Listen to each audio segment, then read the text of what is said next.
Good morning. Happy Monday.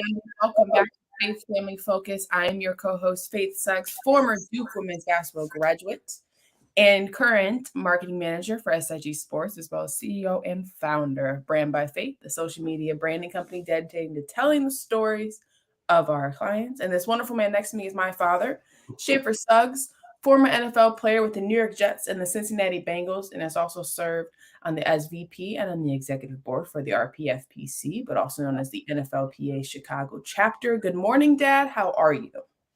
I'm good. I'm more than good, as you well know. Celebrated a unbelievable Friday birthday, and just kind of still trying to realize how special that was. So, happy Monday. Happy Monday. So much to talk about. Well, it's a little gloomy here. It's gloomy here. Well, they're in the same place.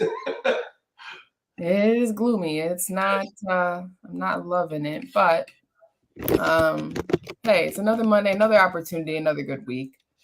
There's a lot I have to run by you, and I know we've spoken a lot of it, but we got to talk about your 70th surprise birthday party. We've got to talk about the NFL draft, which was interesting last Thursday, as well as NBA playoffs.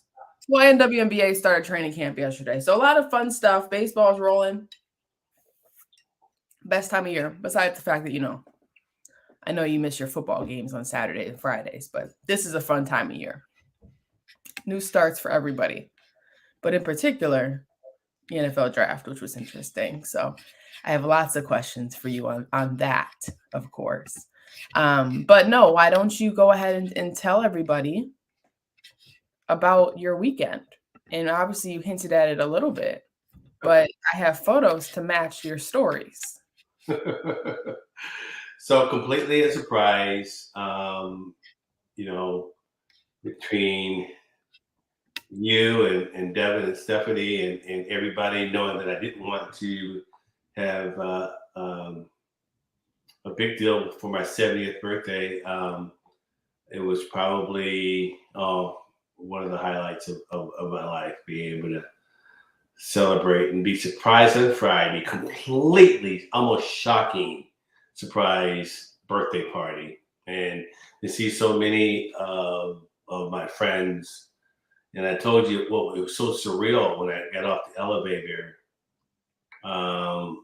realizing there was, there's 7 decades of my life, and there was someone that represented each one of those decades of my life at that party. And opening up the elevator and kind of looking across, I told you, it was so surreal. And then I immediately, when I saw you, I'm thinking, okay.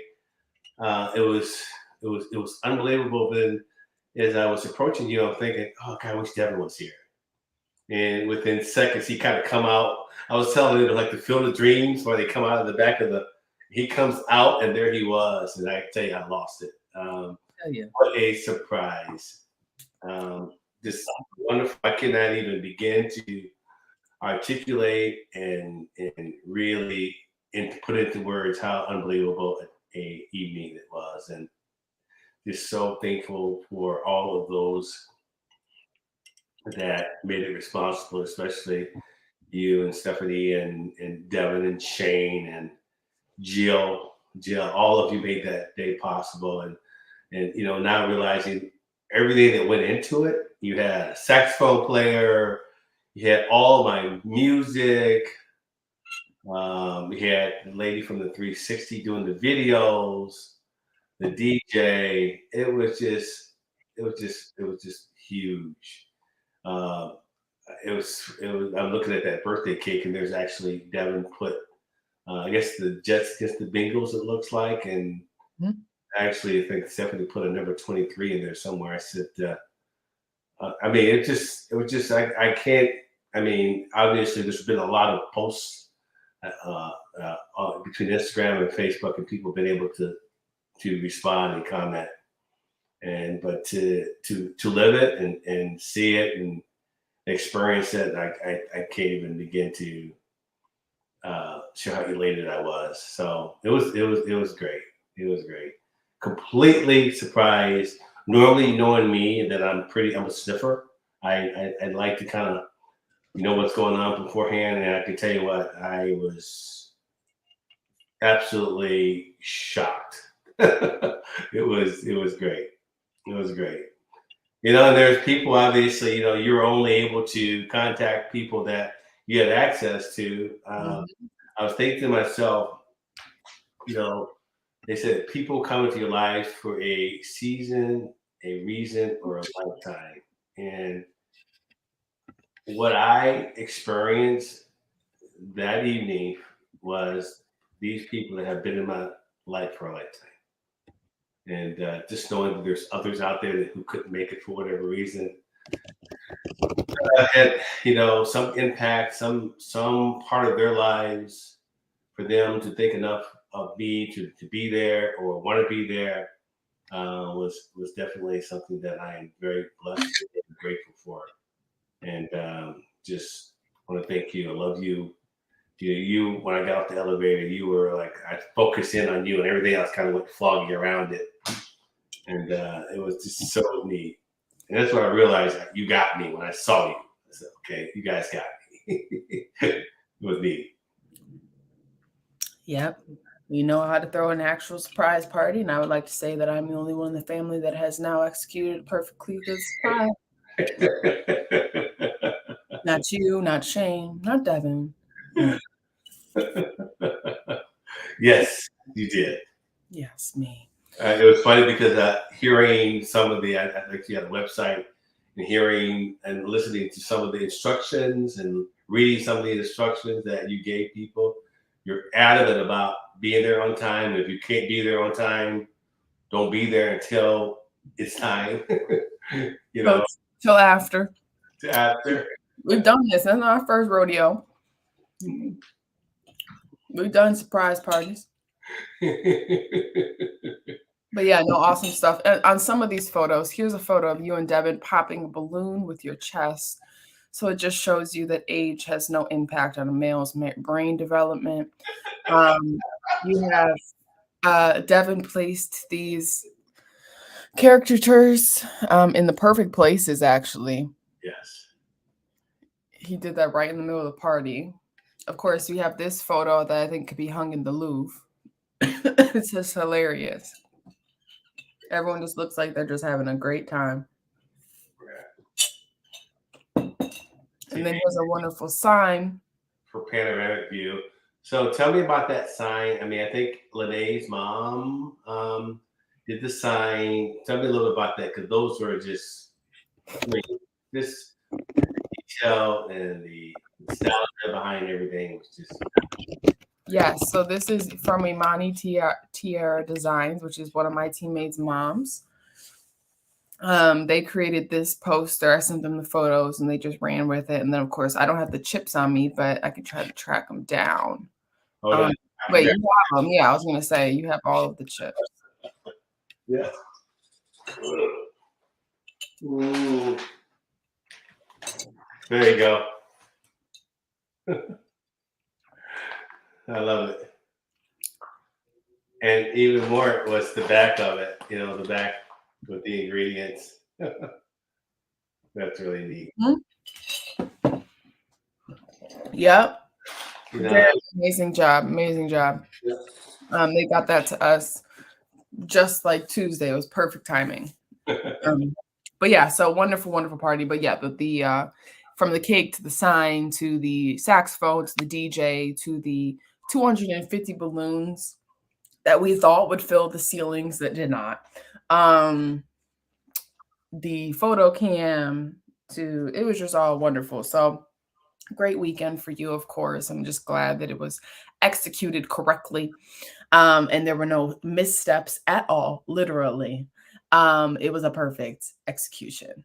So yes, we did a good job. And so then of course, NBA playoffs happened, all that stuff, but there's something that happened last week that we have yet to get to discuss. Finally, no, we touched on it last Monday, but now it's time for us to really address it. It's obviously the elephant in the room. We must discuss that there's a new quarterback in MetLife Stadium this upcoming fall and winter. Aaron Rodgers. Aaron Rodgers. What's your thoughts? Initial thoughts? Obviously, we spoke about this. Gosh, we've spoke about Aaron Rodgers going to the Jets for the last. How long has Aaron Rodgers been supposed to be going to the Jets? Well, interesting enough, right after our show last week, I think within an hour or two, the announcement was made. Yeah. There's a couple of things that I am happy because of my relationship and the fact that I experienced playing with Joe Namath, the legend, number 12, and knowing that Aaron Rodgers was a number 12 who did some amazing things, with his number, and deciding not to take Joe's number, to me, I thought was honorable, and that was good for me. The impact that he will make on the team will be immediate. Well, hold on. It will be immediate. Don't step on Zach's toes. No, Zach. So I don't want to spend too much time on this level of immaturity right now. I think it's not even a conversation that I want to spend time with. He's exemplified enough already. It's time for the Jets to get serious. New York, I'm talking about the entire New York. When they showed him on the Jumbotron at the New York Rangers games, or the Knicks game, and how that crowd, because you understand, New York shares teams, but the way that crowd responded with the anticipation of what the impact that Aaron Rodgers can make on New York was pretty amazing. And I think, last year they were good enough to make it to the playoffs. They didn't make it to the playoffs. The reason that they didn't make it to the playoffs because of their quarterback play. Also, obviously, they lost their star running back, but he's back. Aaron Rodgers is back, and the Jets will make it to the playoffs. Hopefully, obviously, there's a lot of variables that will impact it, injuries, but it won't be because of the quarterback. He can play solid enough. And that's what all they needed last year was somebody to be solid and consistent enough to get them into the playoffs. And so it's my prediction that the Jets will make it into the playoffs. I think if they can stay healthy, the defense continue to continue to develop. This is great because most of those kids are back. Yeah. Free agency hasn't hit them yet. So this will be the year. It's the final year. A lot of the guys' contracts on defense. This will be the year that I think that I think the Jets in New York will be excited about. Okay. Well, you said they're going to the playoffs. I'll follow your lead on that. I know how hard it is, though, to win in New York. So it's possible that New York are having a wonderful time this year with the Giants and the Jets. And then you have the Knicks right now in the round 2 of the playoffs. And you have the Rangers also rolling. And then, of course, the Liberty has Sabrina Ionescu, Jonquel Jones, Breanna Stewart, and Courtney Vandersloot. It's an interesting time right now to be in New York. Yeah. It really is. It's a pretty fun time. Right. So, but if you say they're going to playoffs, I just know how hard it is to win in New York. So, I mean, obviously New York is not Green Bay. Well, he has enough presence. I think what happens to a lot of people who come from other places. I played in New York. I experienced the media. I experienced it firsthand. And I know that it can be very, very difficult. Lord, if you win in New York, it is huge. It is huge. And I think they have an opportunity to do so. Giants, strong team, but they, as you mentioned, the Knicks, I don't know what happened to them. I turned the TV off, Faith, and it completely went south on me. Miami is that tough. Miami's that tough. Jimmy Butler's that tough. They just came out of the locker room a completely different team. I think it's hard. It's hard to play the first half in Madison Square Garden, I'm sure. It's eye-opening. I'm sure we watched the Cleveland Cavaliers. Many people on that team, unfortunately, have said the lights were too bright. They were bright in New York. It's New York. Lights are bright in New York, honey. That's what they said. They said the lights were too bright. There's a lot of people in Madison Square Garden. So figuratively, the lights are bright. You got to be prepared to play on that stage. It is not easy. So I don't know what happened. New York better get it together because you don't want to go down to Miami. Right.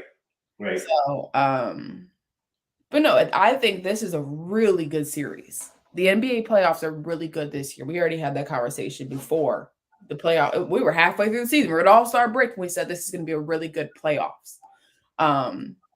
This is going to be a good one. I really do hope New York pulls it out, obviously, because I think that they have more pieces than Miami does. Does that make sense? That helps with longevity. I just think that they also do some dumb things. So that New York is like a fire. You just never really know. You know what I mean? It's very unpredictable. Golden State finally closed out that series. I don't understand. They were having trouble with those young cats. What happened Friday night at home? I thought because of the way that they got beat Friday night, there was no way that they would go back to Sacramento and win. Yeah, you should never bet against Stephen Curry. That's your biggest mistake. Yeah. Can't do that. That man is he is the greatest point guard ever to play the game. He's unbelievable. Like he's unbelievable. And he looks exhausting to guard. Like I don't want to guard him 7 games. Does that make sense? Like we've got to alternate. He never stops moving. That's exhausting. You chase him around so much that you don't even have time to think about offense. You know what I mean? Then you add Klay Thompson to the mix as well. And then Draymond Green gets the offensive rebound just when you finish the shot clock, thinking that you did a good job. That's why they're so good, right? They're like Wiggins, you got people coming up. You got solid performance coming up the bench. They'll break you down. They do. Yeah. So I'm interested to see this. Obviously, Phoenix has already played game 1. New York's already played game 1. Let me pull up the. Okay, so LA and Golden State. That's a big conversation. That's not a good conversation. It's just LeBron James. Like, do you see the effect of LeBron James on a series? Look at the Lakers team. So what's your prediction? Golden State has to win that. Okay. Even though I think LeBron could possibly win it all by himself, which we've seen him do with the Cleveland Cavaliers many times prior to Kyrie. Once he got Kyrie, he obviously had help. That's not even a conversation. His first Cavaliers. I like the Lakers. I think they play hard. I don't think they're Stephen Curry, Klay Thompson, Draymond Green, Andrew Wiggins capable. Does that make sense? But it's LeBron James, so you don't want to bet against LeBron James. The Memphis Grizzlies was a fluke. That was a waste of time. I don't think we all needed to watch that series, but it was dramatic. It was dramatic. They gave good media. Dylan Brooks said he doesn't apologize for anything he said, but he did retract some of his stuff. Once they lost those 2 in a row, he was like, see, the media paints me in this bad light. I said, see, Dennis Rodman never apologized for who he was. Never. So, but no, Lakers close that out, so they'll play, obviously, Golden State. Golden State, I think, is going to take that. Suns Nuggets is interesting. They play again tonight at 9 o'clock. Nuggets took the first one 125-107. That is scary. Yeah. What's your thoughts on that series? Well, you talking about Denver? Yeah. Denver. I didn't realize how. So I had not watched Denver. Well, they have, remember Jamal Murray in the bubble? Yeah. Mm-hmm. That he hurt himself, so we haven't seen him play. Well, he's playing again, right? And I think we forget how good Jamal Murray was. I think we forget how amazing the Joker is. He's just, even though he doesn't move so fast, right? He's really good. Those deals, who's the Joker? The Jokic, he's good. Yeah. But the Suns should not have lost like they lost. Right. No, they shouldn't have lost how they lost. So, and then of course, 76ers Boston kicks off tonight, game 1. Yeah, could be good. Can Doc Rivers finally make it back? But isn't it funny though? He's entering round 2 against the only team that he's ever taken to the NBA Finals. You know what I mean? That's another interesting, like there's so many storylines in these NBA playoffs that I think is just extraordinary, right? You have Phoenix, Denver. Denver really doesn't supposed to be there in a way, right? But they have this amazing talent on their team. 2 amazing talents, right? You got Golden State, who just won it on a fluke. No one knew they were going to do that. And now they're facing LeBron James and the Lakers. And the Lakers normally are a powerhouse. Boston's playing 76ers, which is Doc Rivers' old organization that he took to the NBA Finals. There's just so many layers to this. Like you have Miami. Storylines that we should be watching. You have New York playing Jimmy Butler. You thought that Trae Young was a problem. Jimmy Butler is going to cause terror to New Yorkers.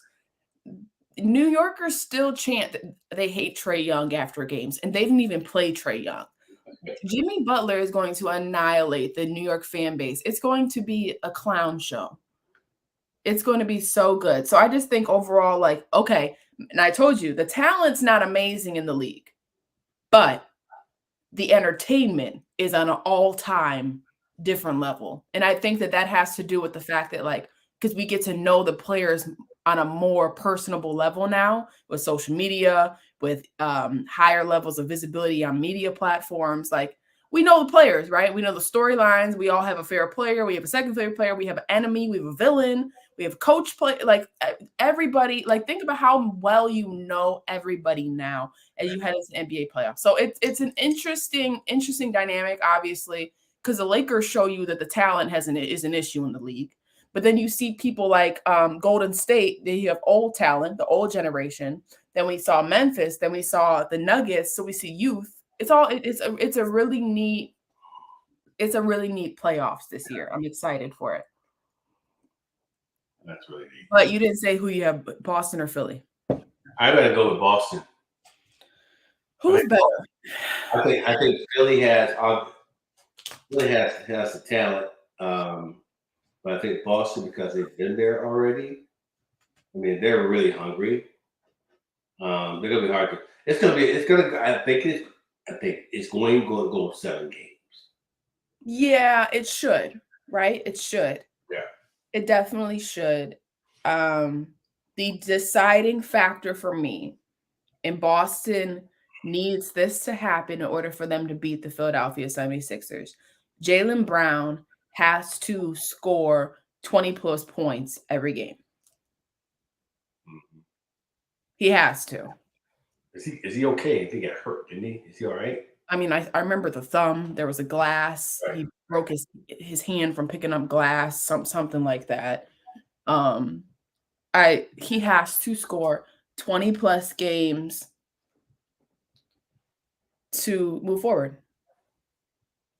They have to, or else the 76ers are going to overwhelm them. James Harden, they just can't. Jason Tatum can't do it by himself. I've always said that I think Jaylen Brown is the key person in this series that on that team that can make a difference. So, but all right, so you have Boston. I don't know who I have. It all depends on where it's being played, because I think that's who will win that type of series.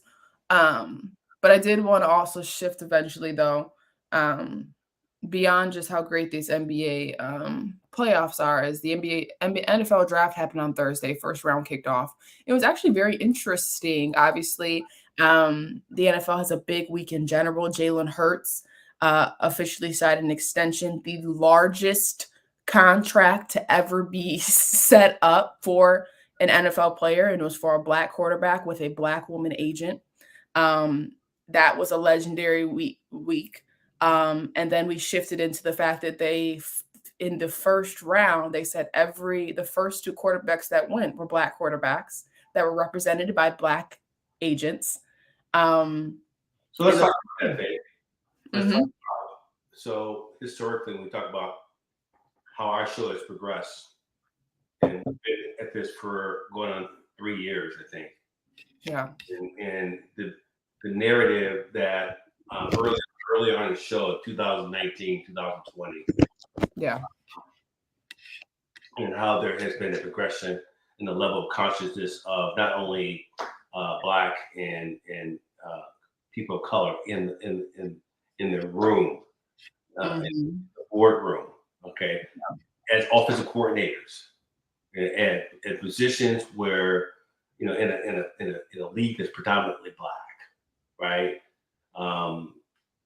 And now you see the progression, and the reason that you're seeing it because of quarterbacks like Patrick Mahomes, quarterback, you know, Lamar Jackson. You're seeing it. You're seeing it.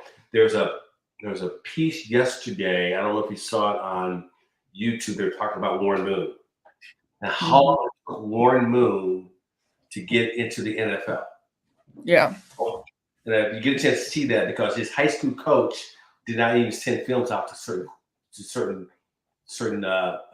Pac-10 teams because he didn't want him, you know, to go to certain school. And then he go up to Canada and win the Grey Cup 5 or 6 times. My point is, what happened historically with that contract is a representation of a lot of growth and progress. We still have a long way to go, but it shows you the talent that's always been out there at that position.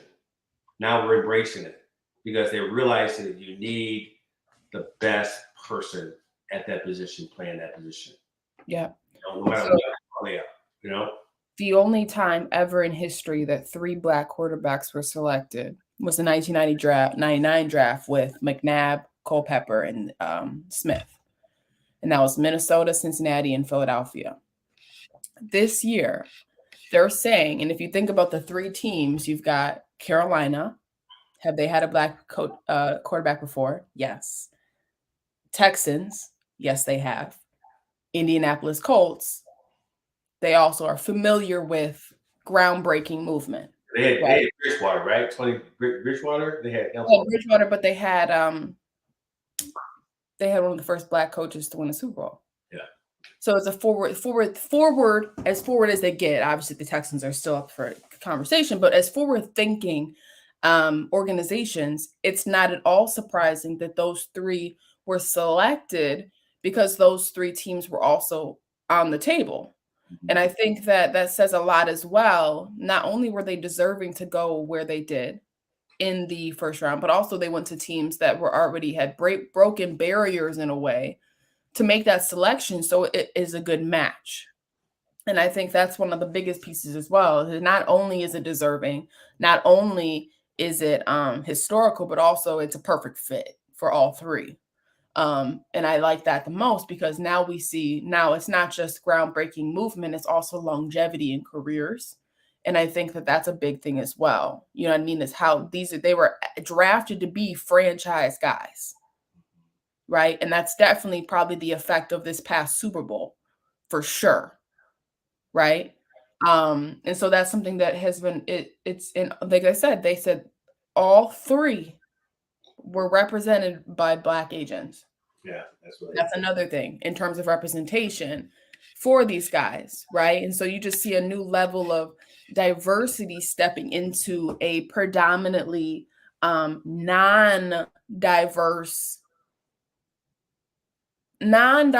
league in terms of positions of power and positions of decision making and positions of overall, like I said, I think it's the biggest thing is the decision makers are now starting to look like the talent. And I think that that's the most interesting piece of it all. And so, yes, it's coming a far, far away since 1999, right? With the last time there were 3 in the first round. And so I think it's really neat to see. But I think the biggest piece is the representation piece as well, right? Because now it's not just the talent, it's also the people who are negotiating for the talent a neat adjustment and growth as well, an evolution, I should say. Come a long way. Long way. You know what I mean? So, and I mean, Bryce Young in Carolina is going to be interesting. Yeah. It's been a while since they've had. If anybody knows where that stadium is, they know it's not too far from like what Dawn Staley's putting together in Columbia. So I think that right now Charlotte is rocking. That's all I'm gonna say, right? And they should be very, very excited about his arrival to the Panthers. I'm excited to see kind of what he does. Another Nick Saban quarterback, right? It's pretty fun to watch, regardless of Jalen Hurts' situation or not. He was a Nick Saban quarterback at one point too. So it's a really neat time. There's also another piece that I wanted to talk to you about is being invited to the draft, being invited to lottery, sitting down, and then the first round leaves you and you're still sitting there. That happened. It happens every year. It happens every year. But so because it's so much hype behind it is I don't know how he was able to download it, but the reality is he got drafted. Yeah, first round two.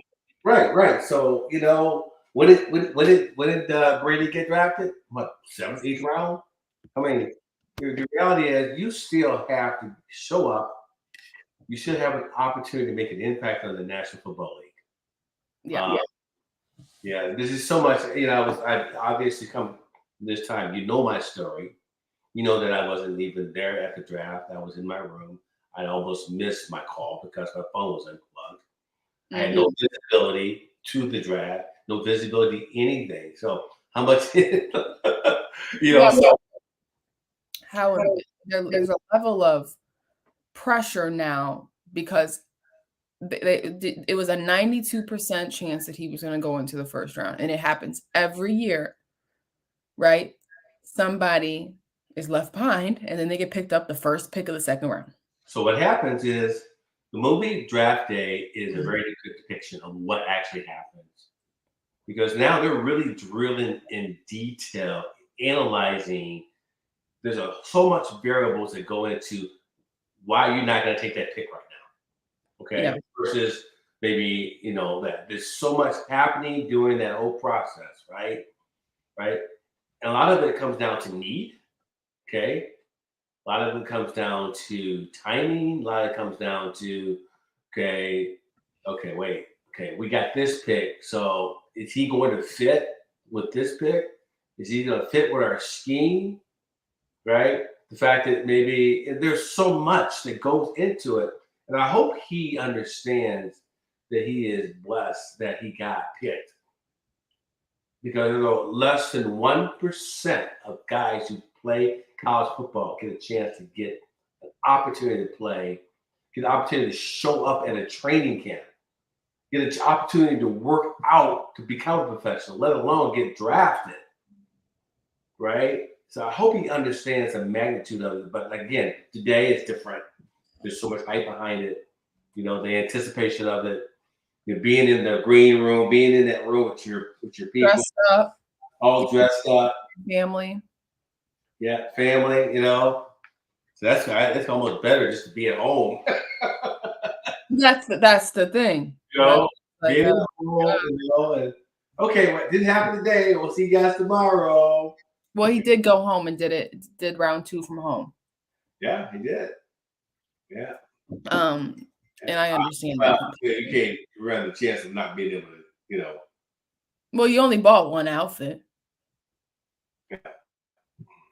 You only bought one outfit. That's another thing too, right? You only bought one outfit. I can't even talk about the outfits. What? They got one outfit, so you can't come back. You cannot come back unless you wear the same outfit. So, it definitely, and I had a conversation. I said, there's a lot that goes into the ending of your season to draft day, Yeah. right? There's many meetings, lots of workouts. There's the combine. There's so much that goes into the NFL preparation process for them to be able to willingly invest in you, which is different on the NBA side, right? They invest in more on potential, where NFL invests big on immediate impact, because as such a physical sport, you don't know how long you'll have that person. You don't know how long you'll have that talent. So, can you, if you want to, you had an opportunity to be a part of the draft, the WNBA draft, right? How many girls got a chance to be invited to New York? How was that anticipation? I know it's kind of hard to compare, but it's still the same thing. You still have the anticipation of getting drafted. Okay? Only so many girls got probably invited. Women. Women. Women. Yeah, it was because they're grown now at that point, they're adults. And I think so 15 get invited. And there's always that one that stays on the floor. Yeah, this happens that there's women that get invited, women that don't get invited that still get drafted first round over people on the floor. That's something that happens. It's a similar thing. It's just there's shorter rounds, right? There's 3 rounds. Because there's fewer teams, there's 12 spots on a team. And you can get another thing that happens in the WNBA draft that does not happen in the NFL draft as often is the WNBA draft. You get drafted and then you don't make it to training camp. You don't even get to go. You get cut in between that day in training camp, or you get to training camp and you're drafted and they still are like, yep, sorry, there's only 12 spots, right? And 12 of those, maybe 10 of those spots they already were there, right? They acquire them in free agency. They got them in the off season. They're already a Hall of Famer. There's levels to it. So the draft, the WNBA draft, is so much more significant in the fact that you just got the experience. And then you have to constantly advocate and work for yourself to make sure that you can stay on a team in the league, because there's only 12 spots available and there is no developmental league for the WNBA. So it's definitely a high stakes experience, but definitely like more for the experience than it is for, oh wow, I just made $104 million, or I just made $1.2 million just off getting my name called. That's not how it works. It's definitely, okay, I get the opportunity to then make money. Now, if you're the first 5 picks, maybe, but even then, it's still, you really just were drafted for your name. They all right, we have that person if we want to utilize them. So it's definitely a very significant night and day experience, but definitely is more on the experience than it does the commitment long term, because you can get drafted and you still won't make it to the WNBA. Yeah. I think the reality is taking a tremendous amount of value in the experience of playing college and professional sports, and knowing that it's a very fragile, very short career. But what you learn from it, what you take from it, is where I am at when I'm trying to teach and preach to parents and kids today that what I experience is very rare. And the reality of it is very short. And what you take from it, is what, and I know that you can relate to your experience as being a collegiate basketball player, what you've taken from it, having the experience. How many girls, when you grew up, how many women in high school and college, how many did not get the opportunity? You think about all the way back to the Panthers, all the way to, it's a very special group, a very elite group that get to a point where they're actually have an opportunity to be in that room, opportunity to get drafted, get opportunity to play at the next level, So my God, so it's so true. It is. And it makes it that much harder because in the NFL, there's obviously more opportunity because there's more teams and there's more spots. In the NBA, there's more opportunity because there's more teams and there's more spots. And then you come to the WNBA, which is now entering their 27th season of complete existence, right?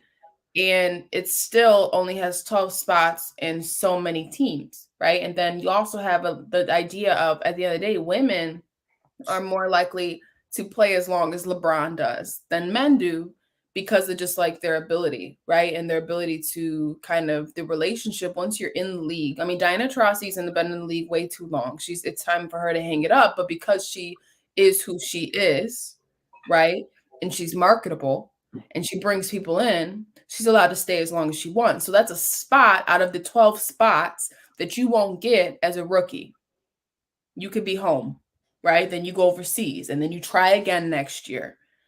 And you keep going into this cycle because it's hard because they have to make sure they keep the fan base as is, right? But also continue to build the talent up. Can you see? Do you see a level of talent coming out of college right now that can make that happen quicker once they get into the NBA? I don't think it matters. I think that, like, yeah, we could have the best talent coming out of the college. We've seen that. You know what I mean? We've seen it. Breanna Stewart came out in the same draft class. Like there was a draft class that when it came through, like we've seen regularly amazing talent coming out of the college to go to the WNBA, but like still it's like a handful of them get to stay. And so that's the biggest thing. And once they stay there for good, right? If you're a 1 through 5, like you're supposed to kind of stay for good, but it's kind of, you never know. You could be a first round draft pick and you don't know. Is that because what's happening right now, you see a lot more interest, you see how much growth. Is there opportunity in other markets that will create more jobs for girls? So there are enough talent where you can add another 4 or 5 WNBA teams. There's enough talent. Well, everything costs money, and it goes down to this, and this is my only issue with LeBron James, is he says he wants to start a I don't want to say, I'm trying to remember what team it was. He wants to start an organization or own a professional team in Vegas. That's what he said. And it was like, oh, wow.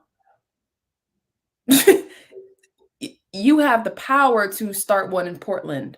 You have a power to start another one maybe in San Antonio again. We can go back to Sacramento. We can go to, like, Nashville. There's so many markets that can create a WNBA team and be successful. It just takes the people to invest in it, then they can put the plans in place and create it. But we see WNBA teams fold all the time. They go bankrupt. During the first couple of years, like the Sacramento Monarchs don't exist no more. You know what I mean? Like the San Antonio Stars don't exist anymore. Right. And so those are teams and opportunities to create 24 more spots, 36 more spots. That's 36 more ladies in the WNBA. Right. 3 more coaches, 15 more assistant coaches in a way, right, on staff. So it's all possible. Plans should be in place, right? They're working on expanding. They're trying to do better. Now they can charter flights. Like all of that exists now, right? But it's just a process to get there, because at the end of the day, like they're not the NBA and they're not the NFL and they're only in year 27. The NBA almost failed at this point, right? Magic Johnson and Larry Bird saved the National Basketball Association. So when you say, like, is there talent that come in? Yeah, but there's not enough spots to keep them all, right? And then you also have to keep the older crowd that's been fans since 1997 happy with the Diana. Sue finally retired. Sylvia finally retired. Like these amazing talents that have been in the league for a long time, right? But they're the reason people come watch games, right? And so that's also the hard balance. Is like we have to create this marketable space that sells out arenas and makes people want to come and invest their money so that we can then create games and more teams and more programs, more opportunities. So then we have more spots and we can actually bring in that whole group of talent that can add to the league. So it's just it's a slow walk. But they did create like AU Hoops. That's a new league. They do AU Hoops, AU Softball. Like it's a league for women to create more opportunities, more games. And it's like a 2-month, like it's a small season, but the players do the drafting and the players are the GMs, but they have that. But it's like it's hard, right? And this is a great point as well. If you look at this recent week, Angel Reese and Haley Van Lith are now on the same team at LSU. Yeah. Kim Mulkey is handing out checks, okay? And she should. Because the national championship. So they should get those alumni to go ahead and reinvest into these collegiate athletes. What also comes with collegiate sports is a fan base that has been there and inherited through generations. The Iowa Hawkeyes are still feeling the impact of Vivian Stringer's coaching era in Des Moines. Dawn Staley has 18 to 17,000 people in that arena almost every game. Kim Mulkey has those Baton Rouge people losing their minds in women's basketball, right?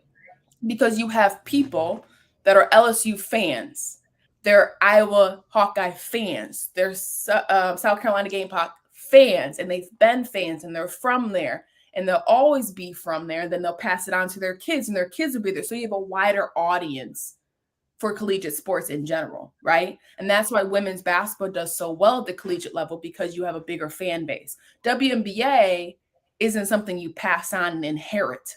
It's not something that you can go to school at. It's not something that you know what I mean? It's just different. And so that's why that's the smaller market.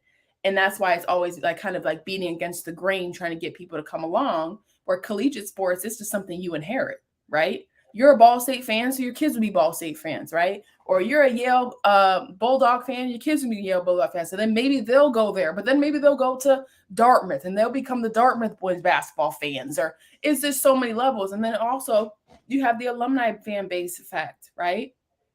Is if you went somewhere, you're more likely to reinvest your money back into those programs. And the highest level programs that make the most money on collegiate campuses are what sports? Football, men's basketball, women's basketball.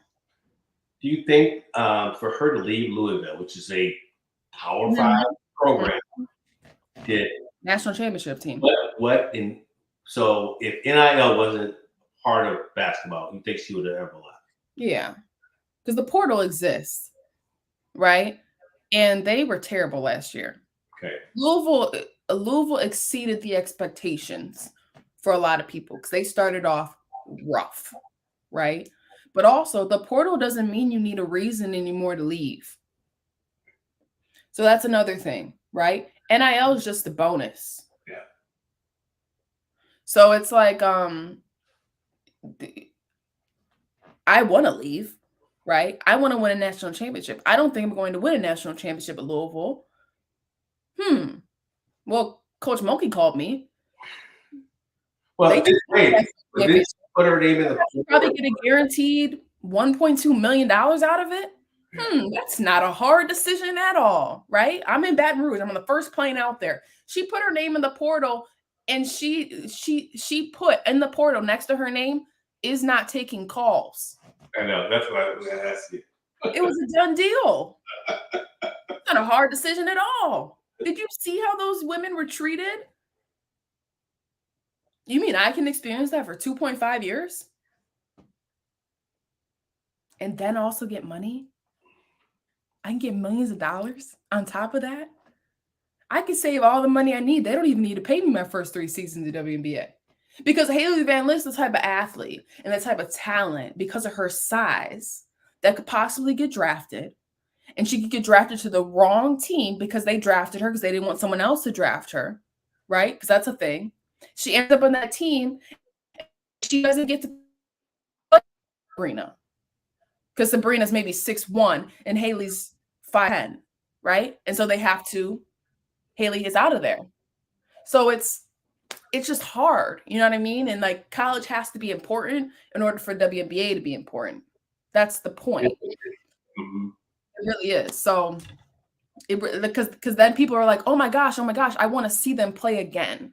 I don't want this to be my last time watching Angel Reese play basketball. Okay, so let me follow her to the Connecticut Sun. Let me follow her to the Dallas Wings. And that's how that grows, right? So it does start with collegiate sport. It starts with that investment. It starts with visibility. It starts with financial compensation. And then it slowly graduates because, like I said, again, the WNBA is only 27 years old, right?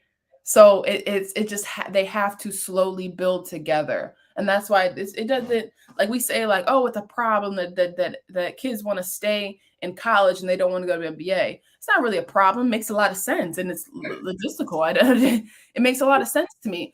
We just have to find a way to spin it and see, okay, well, if they stay longer, they'll continue to get visibility and publicity for the game. And they always continue to get their education.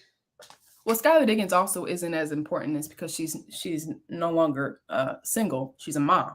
So her brand shifted as well, right? Like who Skylar Diggins was in college was different than who she is now, right? She's completely rebranded in a way. And she has a different audience. So like there's always a up and coming Skylar Diggins. It's just now it's different. Now they have like more personality. Now they're on podcasts. Now they're on so it's just funny to see how because you gotta remember the audience is changing as well. Young ladies are changing. What they like to watch is changing. And so they're more likely to want to stay in women's sports because there's a drop off at the age of 14. They're more willing to stay in sports if collegiate sports looks fun. And if collegiate sports look fun, you want to follow them to WNBA. And so the money follows.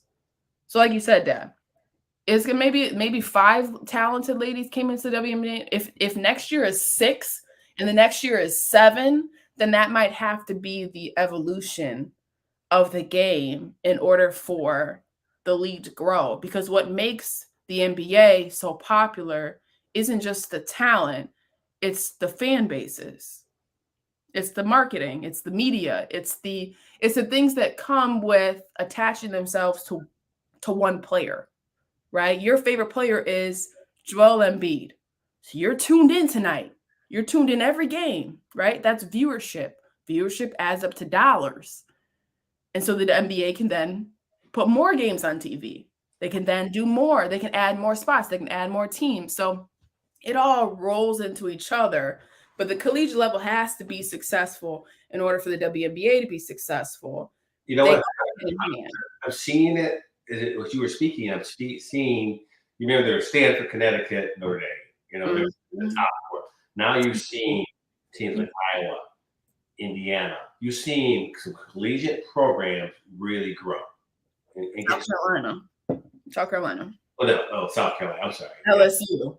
Right? Like you're seeing more teams being added to that conversation. You're seeing that, which is really that's it. You know, it's a testament to the growth and popularity of collegiate women's sports. It's the fan bases. People are more willing to watch now because there's more visibility on who they're watching. Yeah. They're not watching Iowa to watch Iowa. They're watching Iowa to watch Caitlin Clark. They're not watching LSU to watch LSU. They're watching LSU to watch Kim Mulkey, Flo J. Johnson, Angel Reese, Haley Van Lith. They're not. They go hand in hand, right? And so it all goes down to the fact of marketability, and that's how the WNBA succeeds as well. Which, like how Diana Taurasi is in the league for as long as she is. Why? Because if you got a chance to see Diana Taurasi play before she retires, you want to go see it. You will purchase that ticket, right? You want to see Candace Parker in Las Vegas this year. You'll be in those seats. Which Tom Brady is now partial owner of the Las Vegas Aces, which is exactly what I was trying to tell LeBron to do. But big dreams and big action, for sure. So again, thank you everyone for joining us this Monday morning on Faith Family Focus. Again, it's our goal to help heal and sustain others and strengthen their family core. And of course, our slogan, let go, let God, let go, let faith, let go, let God. Everyone have a wonderful week. See you Monday. See you guys Monday.